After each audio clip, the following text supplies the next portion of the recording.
अपने ब्रेकअप के बाद एक लड़की होम टाउन में आकर लाइफ गार्ड का जॉब करती है। वहां पर एक स्कूल के लड़के से उसका अफेयर हो गया था। अब क्या ये अफेयर उस लड़की की लाइफ को डिस्ट्रॉय करेगा या एक न्यू डायरेक्शन देगा, ये हम आज की हमारी मूवी द लाइफ गार्ड 2013 की एक हॉलीवुड मूवी में देखेंगे। अगर आपको वीडियो अच्छा लगता है तो प्लीज इसे लाइक और कमेंट जरूर कर दीजिएगा। अब बिना किसी देरी के एक्सप्लेनेशन स्टार्ट करते हैं। मूवी स्टार्ट होती है और हम हमारे मेन कैरेक्टर ली को उसके बॉयफ्रेंड के साथ देख सकते हैं। उसे छोड़कर कुछ दिनों के लिए घर जा रहा था। उसका बॉयफ्रेंड इंडियन है तो इंडिया जा रहा था। ली हमारी एक जर्नलिस्ट है और ली का बॉयफ्रेंड उसका बॉस भी था। एक जगह पर छोटे से टाइगर की डेथ हो गई थी, वहीं पर वो इन्वेस्टिगेशन करने के लिए गए। किसी आदमी ने एक छोटे से टाइगर को एज अ पेट घर में बंद करके रखा था। उस बेबी ने वहां से निकलने की बहुत कोशिश की पर वो निकल नहीं पाया। फाइनली उसकी वहीं पर डेथ हो गई। ये स्टोरी सुनने के बाद ली को बहुत ही बुरा लगता है। ये सिनारियो उसकी लाइफ से पैरेलल है। उसे आजकल अपनी लाइफ में स्टक लग रहा है। वो निकलने की बहुत कोशिश करती है पर निकल नहीं पा रही। जब उसका बॉयफ्रेंड वापस आया तो एक दिन उसकी बात उसने सुनी। उसे पता चला कि वो ऑलरेडी इंडिया में एंगेज्ड है। यही रीजन था कि वो अपने कलीग से हमेशा उसके रिलेशनशिप के बारे में झूठ कहता था। ली के बारे में किसी को भी पता नहीं था। ये सब सुनकर ली को बहुत बुरा लगा। वो निकलना ही चाहती थी तो सब कुछ छोड़कर अपने घर आ जाती है। घर में उसकी मदर ने सब कुछ स्टोरेज का सामान रखा था। मदर ने कुछ न्यू क्लासेस स्टार्ट की है। ली इसका मजाक उड़ाती है। मदर को बात अच्छी नहीं लगती। रात में डिनर करते वक्त ली ने अपने पेरेंट्स को बता दिया कि कुछ दिनों के लिए मैं यही रहने वाली हूँ। पेरेंट्स कहते कि तुम 30 साल की हो, तुम ऐसे कैसे घर पर रह सकती हो। ली ने कहा कि मुझे सिर्फ कुछ टाइम चाहिए। उसने जिस तरीके से अपनी लाइफ को एक्सपेक्ट किया था उस तरीके से कुछ हुआ नहीं है। अब तक उसे लाइफ में एक सही डायरेक्शन मिली नहीं। वो अपनी लाइफ से जरा सैड है तो इसलिए थोड़ा टाइम निकालना चाहती है। उसके फादर इस बात के लिए बहुत ही सपोर्टिव थे। ली के साथ टाइम स्पेंड करना उन्हें बहुत अच्छा लगता है। अगले दिन ली अपने स्कूल के फ्रेंड टॉड से मिलने के लिए आई। टॉड उसे देखकर बहुत ही खुश था। टॉड आर्ट गैलरी में काम करता है तो उसने कितना भी ब्रेक लिया तो कोई भी फर्क नहीं पड़ता। उसने ली से पूछा कि तुम कितने दिनों के लिए यहाँ आई हुई हो। ली कहती है कि सारा टाइम के लिए मैं यही रहूंगी। टॉड ने उसके बॉयफ्रेंड के बारे में पूछा। ली ने उसे सब कुछ सिचुएशन बता दी। ली कहती कि अब तुम अपने सारे प्लान्स कैंसिल कर दो, हमें मजे करने हैं। हाई स्कूल में इनके ग्रुप में और एक फ्रेंड थी जिसका नाम था मेल। ली जाकर उससे मिलती है। अब वो असिस्टेंट प्रिंसिपल बन गई थी तो उसे इस तरीके से देखना ये उसके लिए बहुत ही वियर्ड था। वो बिलीव नहीं कर पाती कि मेल अब इतनी सुधर गई है, क्योंकि हाई स्कूल में बहुत सारी अलग अलग चीजें, वियर्ड चीजें किया करती थी। ली ने उससे पूछा कि आजकल चल क्या रहा है। मेल कहती है मैं और मेरे हस्बैंड प्रेग्नेंट होने का ट्राई कर रहे हैं। 6 मंथ्स हो गए पर फिर भी अब तक कुछ भी न्यूज नहीं आई। इसी वजह से आजकल वो जरा स्ट्रेस रहती है। ली ने उसे सिगरेट ऑफर की। वो पहले ले नहीं रही थी पर बाद में उसने ले ली। वो भी थोड़े से फिर से मजे करना चाहती थी। स्कूल में उसे स्ट्रिक्ट रहना पड़ता है, सब कुछ रूल्स को फॉलो करना पड़ता है। पर आज उसे बहुत ही फ्री लगा। शाम में सारे फ्रेंड्स मिलकर डिनर के लिए आए। ली से उन्होंने पूछा कि अब तुम्हारा प्लान क्या है। ली कहती मैं फिर से लाइफ गार्ड की जॉब करूंगी। मेल ने कहा कि वो जॉब तुम हाई स्कूल में करती थी, अब तुम्हें नहीं करना चाहिए। ली वैसे भी ब्रेक पर है तो उससे कुछ भी ज्यादा फर्क नहीं पड़ता। यहाँ पर इस डिनर के वक्त मेल का हस्बैंड भी था। मेल का इस तरीके से उसके फ्रेंड से मिलना है उसे ज्यादा अच्छा नहीं लगता, क्योंकि जैसे हमें पता है कि ली और टॉड इतने ज्यादा रिस्पॉन्सिबल नहीं है। वो किसी भी टाइम पर कुछ भी कर सकते हैं। अगले दिन ली ने लाइफ गार्ड का जॉब ले लिया। वहां पर एक हाई स्कूल के लड़के से मिली जिसका नाम था लिटिल जेसन। जेसन यहाँ पूल के पास ही रहता था तो हमेशा वो यहीं पर आता रहता है। ली जब सब बच्चों पर नजर रख रही थी तो कुछ बच्चे भागते भागते गए। उसने कहा कि तुम यहाँ पर भाग नहीं सकते, तो सब बच्चों ने कागज को गीला करके उसे बहुत मारा। उसे बहुत सारी गालियां भी दी। ली इन बच्चों को बैन कर देती है और इसके बाद खुद रोने लग गई थी। थोड़ी देर में जब जेसन वापस आया तो उसे पूछता है कि क्या हुआ। ली ने कहा कि वो एक छोटा सा बच्चा है जो गैंगस्टर की तरह बिहेव करता है। वो कहाँ पर रहता है, मैंने उसे स्विमिंग पूल से बैन कर दिया है। जो भी हुआ था ये सारी चीजें उसने जेसन को बता दी। नेक्स्ट दिन हम मेल और उसके हस्बैंड को देखते हैं। मेल आज रात ली और टॉड के साथ फिर से डिनर करने के लिए जाने वाली थी तो हस्बैंड कहता है कि ज्यादा ड्रिंक मत करना। मेल ने कहा कि इससे ज्यादा कुछ फर्क नहीं पड़ेगा, पर फिर भी हस्बैंड की लो मान जाती है। आज एक शॉप के बाहर ली और टॉड को जेसन और उसके फ्रेंड्स मिले। जेसन की फ्रेंड मैट ने कहा क्या आप हमें बियर दिलवाने के लिए हेल्प कर सकते हो। टॉड ने कहा कि इसके बदले में हमें क्या मिलेगा। हेल्प करने के बदले में टॉड को जॉइंट चाहिए था। ये बच्चे इसके लिए मान जाते हैं। जब वे बाय करने के लिए रात में सब पहुंचे तो उनके साथ मेल भी थी। मेल ने इन बच्चों को देखा और वो बहुत ही ज्यादा गुस्सा हो जाती है। उसने कहा कि सारे बच्चे मेरे स्कूल में जाते हैं, मैं वाइस प्रेसिडेंट हूँ, मैं इस तरीके से चीजें नहीं कर सकती। टॉड कहता है कि ज्यादा वरी मत करो। तभी जेसन और उसके फ्रेंड्स ने कहा कि अब हम स्कूल में नहीं आने वाले हैं। वो ड्रॉप लेकर एक न्यू सिटी में जाने वाले थे। टॉड ने कहा कि अब ये तुम्हारे स्टूडेंट नहीं है, तुम ज्यादा वरी मत करो। पर फिर भी मेल इसे सपोर्ट नहीं कर सकती थी। वो गाड़ी में ही रुकी। मेल के साथ इन फ्रेंड्स में से एक फ्रेंड रुका हुआ था। मेल उसे समझाती है कि मेरा भी हाई स्कूल में ज्यादा कंसंट्रेशन नहीं होता था, पर बाद में उसने बहुत अच्छे से स्टडी किया और अपनी लाइफ को अब उसने सुधार लिया है। इस कन्वर्सेशन से इस बच्चे को अच्छी डायरेक्शन मिली और वो स्कूल से ड्रॉप नहीं करने वाला। ली, टॉड और जेसन के फ्रेंड्स ये सब आगे गए, फिर स्मोक करते हैं। ली ने जेसन को समझा कि तुम्हें इस तरीके से जाना नहीं चाहिए, अपने हाई स्कूल एजुकेशन को यहाँ पर कंप्लीट करना चाहिए। अगर तुमने नहीं किया तो लाइफ हार्ड हो सकती है। जेसन कहता है कि टाउन बहुत ही घटिया है, हर कोई उन्हें हेट करता है। ली ने कहा कि ये जो एक्सपीरियंस है ये तुम्हारे लिए बहुत ही इंपॉर्टेंट है, तुम्हें हर कोई सपोर्ट कर रहा है, तुम स्कूल में जा सकते हो, तुम्हें कोई काम नहीं है। स्मोक करने के बाद ली और टॉड जब फिर से वापस आए तो मेल रोने लग गई। वो कहती है, आज रात मुझे तुम लोगों के साथ मजे करने थे। वो उन्हें अपनी सारी टेंशन बताती है, किस तरीके से वो प्रेग्नेंट हो नहीं पा रही है। इन्हें मेल के लिए बुरा लगा और घर आकर उसे रिलैक्स करते हैं। ड्रिंक्स वगैरह कर इन्होंने हैंग आउट किया और मेल को भी ये रात बहुत ही अच्छी लगी। अगले दिन ली जब अपने काम पर आई तो जेसन का फ्रेंड मैट ही स्विमिंग पूल के पास ही सोया हुआ था। ली ने उससे पूछा कि क्या हुआ, तो मैट ने कहा कि मेरी मदर ने मुझे घर से बाहर निकाल दिया है। मेल को आज छुट्टी थी और घर पर बोर हो रहा था, तो ली और टॉड के साथ वो हैंग आउट करती है। इन्होंने लॉन्ग ड्राइव ली और बहुत मजे किए। ये जब वापस आए तो जेसन और उसके फ्रेंड्स को स्केटबोर्ड करने के लिए पुलिस ने अरेस्ट किया था। ली कहती कि आप ये सब कर क्या रहे हो, इस तरीके से आप इन्हें अरेस्ट नहीं कर सकते। वो एक रिपोर्टर थी तो इस वजह से पुलिस भी डर जाते हैं और वहां से चले गए। इसके बाद ये सब फिर से हैंग आउट करते हैं। इसमें आज मेल का हस्बैंड भी था। ये सब जो भी स्मोक कर रहे थे ये मेल के हस्बैंड को अच्छा नहीं लगता। ली और जेसन बात करते हुए ली ने जेसन से कहा, तुम्हारा फ्यूचर का प्लान क्या है। जेसन को कुछ भी पता नहीं था तो ली उसे लेक्चर देने लग गई। जेसन उसे कहता है, तुमने सब कुछ प्लान करके रखा था पर फिर भी तुम बहुत ही सैड हो। ली इस पर कुछ भी बोल नहीं पाती। घर पर आने के बाद मेल और उसके हस्बैंड के बीच में झगड़ा हो जाता है। उसे लगता है मेल इस सिचुएशन को सीरियसली ले नहीं रही, उसे खुद का ख्याल रखना चाहिए।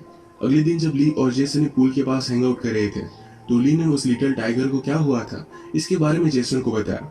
जेसन कहता है, तुमने जो आर्टिकल लिखा वो लोग पढ़ेंगे और नेक्स्ट टाइम शायद कोई ऐसा नहीं करेगा। उसके पास आकर उसे हक कर लेता है। थोड़ी देर में जिस छोटे बच्चे ने ली को सताया हुआ था उसके पास आकर उसे सॉरी कहता है। उसने बहुत ही रिक्वेस्ट की तो ली ने फिर से उस स्विमिंग पूल में आने के लिए अलाउ कर दिया। वो ली से कहता है कि प्लीज जेसन को बता दो कि मैंने आपसे माफी मांगी है, वो मुझे तंग ना करे। इसका मतलब है जेसन ने उसे धमका कर यहाँ भेजा हुआ था। ली को यह सब बात बहुत ही स्वीट लगी। रात में बारिश होने लगी तो जेसन भी ली की कार में बैठ गया था। ये दोनों एक दूसरे के करीब आने वाले थे। ली को रियलाइज हुआ और वो वहां से दूर चली जाती है। फिर रात में अपने फ्रेंड्स के साथ स्विमिंग पूल पर आए। ली और जेसन ने एक दूसरे को ही देख रहे थे। ली वॉशरूम आई तो जेसन उसके पास आ जाता है। जेसन ने पूछा कि अगर हम दोनों के बीच में कुछ हुआ तो क्या फर्क पड़ता है, सब कुछ ठीक हो जाएगा। वो फिर उसे किस कर लेता है और यहीं पर ये दोनों इंटीमेट हो गए। आज रात ली घर पर बहुत ही लेट आई थी तो उसकी मदर उस पर बहुत ज्यादा गुस्सा हो जाती है। उसने कहा कि तुम इस घर को होटल की तरह ट्रीट नहीं कर सकती, तुम्हें कुछ रिस्पॉन्सिबिलिटीज लेनी चाहिए। मदर का कुछ काम था जो उसने फादर को दिया हुआ था पर फादर इसके बारे में भूल जाते हैं क्योंकि उन्हें ली के साथ टाइम स्पेंड करना है। मदर इस बात से और भी ज्यादा फ्रस्ट्रेटेड हो गए पर ली और फादर खुश थे क्योंकि आज उन्हें एक दूसरे के साथ हैंग आउट करने के लिए मिला। स्विमिंग पूल पर आने के बाद ली जेसन के बारे में ही सोच रही थी। इसी मोमेंट पर एक छोटा सा बच्चा स्विमिंग पूल में गिर गया और उसका ध्यान नहीं था। बाद में उसे वो जल्दी से बचा लेती है। घर आते वक्त ली ने फिर से जेसन को देखा। ये दोनों एक लेक के पास आए। जेसन कहता है कि वर्मोंट बहुत ही ब्यूटीफुल है, वहां पर मैं फिश वगैरह कैच करता था। ये दोनों फिर से एक दूसरे को किस कर लेते हैं। इसके बाद इनकी रिलेशनशिप कंटिन्यू हुई थी। एक दिन ली ने जेसन से पूछा कि तुम कब जाने वाले हो। जेसन कहता है कि 1-2 वीक में मैं निकल जाऊंगा।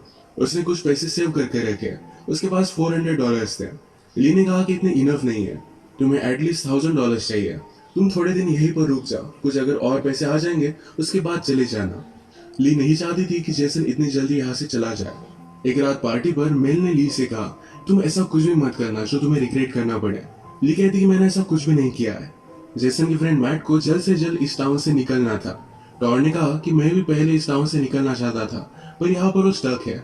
उसकी जॉब है, उसके पेरेंट्स यहाँ पर है, यहाँ से जा नहीं सकता। वो मैट को सहारा दे रहा था पर उसके बाद उसे हाथ लगाने लग गया। मैट ने कहा कि मैं गे नहीं हूँ और वहां से चला जाता है। गुस्से में जेसन के पास आया और कहा कि हमें कल के कल निकल जाना चाहिए। जेसन कहता है कि मुझे और भी कुछ पैसे सेव करने हैं, जरा 1-2 वीक्स लग सकते हैं। मैट बेचारा इस सब बातों से बहुत ही सैड हो गया। ली के घर पर उसके पेरेंट्स मिलकर एक रूम बनवा रहे थे। यही दिखाने के लिए जेसन को ली लेकर आए। ली के पेरेंट्स अपने हाथों से खुद बना रहे थे। इसका मजाक ली ने उड़ाया। ये सब बातें ली की मदर सुन लेती है और इस पर वो बहुत ज्यादा अपसेट हो गई।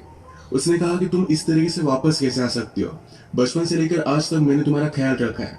तुम जब अपने जॉब करने के लिए गई तब मैंने खुद की आइडेंटिटी क्रिएट करने की कोशिश की। अब तुम जब वापस आ गई हो तो सब कुछ प्रॉब्लम क्रिएट कर रही हो। तुम्हारे फादर तुम्हें कुछ भी नहीं बोलेंगे क्योंकि तुम कितने भी दिन यहाँ पर हो, उन्हें कुछ भी फर्क नहीं पड़ता, पर मदर को पड़ता है। ली एक छोटी बच्ची की तरह बिहेव करती है, ये मदर को अच्छा नहीं लगता। उसने उसे घर से बाहर निकाल दिया। ली फिर जेसन के घर पर आती और यहीं पर अब वो रहने लग गई थी। एक दिन उसे अवार्ड फंक्शन से एक मैसेज आता है। उसने जो आर्टिकल लिखा था उसने उन्हें अवार्ड दिया है। इसका प्राइस $1000 है। इसमें यह भी लिखा था कि आपने जर्नलिज्म छोड़ दिया। ये सुनकर हमें बहुत ही बुरा लगा क्योंकि आप बहुत ही टैलेंटेड हो। इसके बाद जेसन ली से मिलने के लिए आया और जब ये किस कर रहे थे तो टॉड इन्हें देख लेता है। मेल आजकल अपनी लाइफ के साथ ज्यादा सीरियस नहीं है, तो ये बात उसके हस्बैंड को सही नहीं लगी। उसने मेल से पूछा, क्या तुम सचमुच में प्रेग्नेंट होना चाहती हो?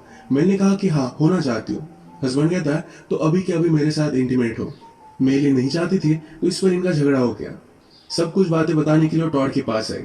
बातें करते करते टॉड के मुंह से निकल जाता है कि ली जेसन के साथ रह रही है। इस बात से मेल बहुत ज्यादा गुस्सा होगी। इनके ग्रुप में वो भी इन्वॉल्व है। अगर किसी को इस बारे में पता चला तो उसकी जॉब भी जा सकती है। वो गुस्से में ली के पास आए। जेसन भी वहीं पर था। उसने जेसन से कहा, तुम्हारे पेरेंट्स के पास चलते हैं, उन्हें ये सब चीजें पता होनी चाहिए।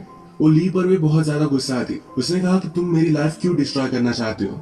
मैं स्कूल में तुम्हारी जैसी थी, पर बाद में मैंने मेरी लाइफ को एक अच्छी तरीके से डायरेक्शन दी है। तुमने मेरी पूरी लाइफ बर्बाद कर दी। मैं ये सब चीजें जेसन के फादर को बताने वाली थी, पर जेसन ने कहा कि मैं स्कूल को बता दूंगा कि तुम हमसे ड्रग्स बाय कर रही थी। मेल इस बात से और भी ज्यादा गुस्सा हो गए। एक दिन जब ली और जेसन जंगल में जाकर हैंग आउट कर रहे थे तो वहां पर उन्होंने मैट की डेड बॉडी देखी। उसने सुसाइड कर ली थी। उसे इस टाउन से जेसन के साथ निकलना था, पर जेसन ने उसे ज्यादा सपोर्ट नहीं किया। इसी वजह से उसने सुसाइड कर ली थी।